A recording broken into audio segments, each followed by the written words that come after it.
Dans le traité du Talmud Sota, il est rapporté une braïta, un enseignement, dans lequel les Tanaïm, les sages de l'époque de la Gemara, du Talmud, donnent des signes, plusieurs signes de l'avenue du Mashiach, de la période pré-messianique.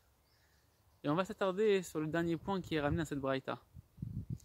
C'est marqué à la fin, Ve'en lanu almi leishaen, et là la vinu sheba shamayim. On n'a personne d'autre sur qui compter, si ce n'est sur notre Père céleste, notre Père qui est au ciel. Et notre maître, qui a une longue vie, Morenu Verabnu Rav Shalom Ben Yamna, Rav Shalom Arouche, nous a dit, on pense tous qu'il s'agit en réalité d'un conseil. Que sache que dans la vie, tu n'as personne d'autre sur qui compter, hormis Akadosh Baruch Hu. Il ne dit pas du tout. La fin de la braïta, de l'enseignement, est en réalité, comme le début de l'enseignement, une prophétie. Une vision prophétique de l'avenue du Mashiach.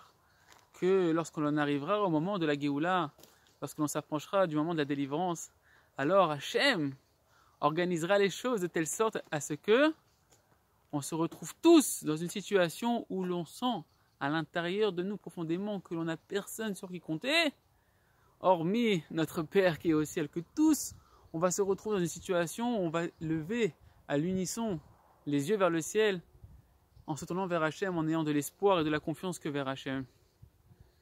Et regardez comment c'est extraordinaire. Un petit virus invisible que personne ne voit. Et d'un coup, le monde entier se tait. Le monde entier n'a plus de réponse. Qu'est-ce qu'on va faire? On va sortir l'armée en Israël. On va quoi? On va dire à Tzahal, aux soldats, allez-y, aux frontières, combattez l'ennemi. Qu'est-ce qu'ils vont faire? Ils ne peuvent rien faire. L'armée ne peut rien faire. Tu vas tirer avec des balles dessus?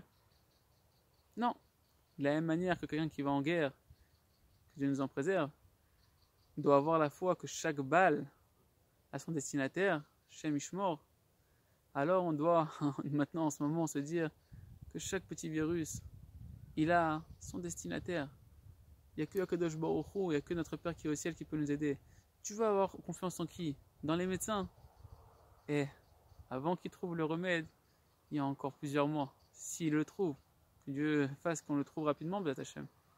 Mais au jour d'aujourd'hui, il n'y a pas de remède. Tu ne peux pas compter sur les médecins. Oublie tes médicaments. Il y a même des médicaments qui accélèrent le processus, que Dieu nous en préserve. Tu veux compter sur quoi? L'argent. Tu peux avoir des milliards. Tu ne pourras rien acheter. Alors, de prendre conscience qu'il n'y a pas ici à avoir crainte. Il n'y a pas ici à avoir peur. Pas de crainte à avoir. Ce que l'on doit avoir en réalité, c'est simplement la conscience de ce que dit cette braïta. Se rappeler à l'esprit constamment ce que dit cette braïta, cet enseignement du Talmud, qui est la conclusion de tous les signes pré-messianiques. Sache, le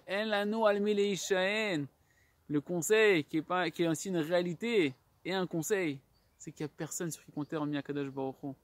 Espère en Hachem, prie vers Hachem, fais tchouva, repentis-toi à ton niveau envers Hachem, par rapport à tes commandements envers Hachem, et surtout envers ton prochain.